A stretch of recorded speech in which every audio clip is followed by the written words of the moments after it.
हमारे देश की कानून व्यवस्था बहुत मजबूत है। हम एक डेमोक्रेसी में जीते हैं, इसीलिए हम देखते हैं जब न्याय की मूर्ति की आँखों पे पट्टी बंधी होती है, क्योंकि जब न्याय होता है, फैसला होता है, तो ना तो किसी का जाति देखी जाती है, ना किसी का धर्म देखा जाता है और ना ही किसी का पद देखा जाता है। लेकिन समझ नहीं आया इस बार ऐसा क्यों हो रहा है? अभी तक कितने दिन हो गए, ट्विशा का पति फरार है और उसकी सासू माँ बैठकर मन-घड़ंत बातें कर रही हैं, जो बिना लॉजिक की हैं।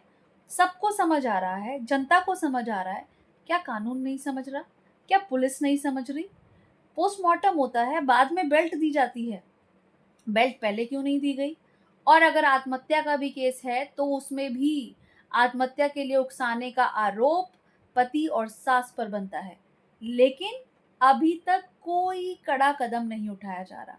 आप सोचिए, क्या कानून इतना लाचार हो गया कि एक फरार आदमी को पकड़ने के लिए इनाम रखना पड़ रहा है?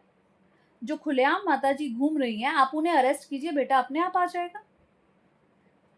कानून के पास बहुत से तरीके होते हैं, लेकिन शायद पद आड़े आ रहा है, पावर आड़े आ रही है। तो मैं हमेशा देश के साथ हूँ, मैं ये नहीं कहूँगी कि हमारे देश में ऐसा ही होता है, नहीं, ऐसा कभी भी नहीं होता।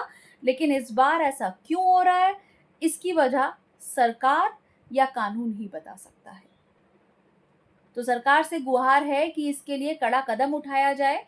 हर कोई जवाब माँग रहा है और मुझे ऐसा लगता है कि फरार होने की वजह ये है कि कुछ टाइम बाद ये केस ठंडे बस्ते में चला जाएगा और उसके बाद कौन पूछेगा।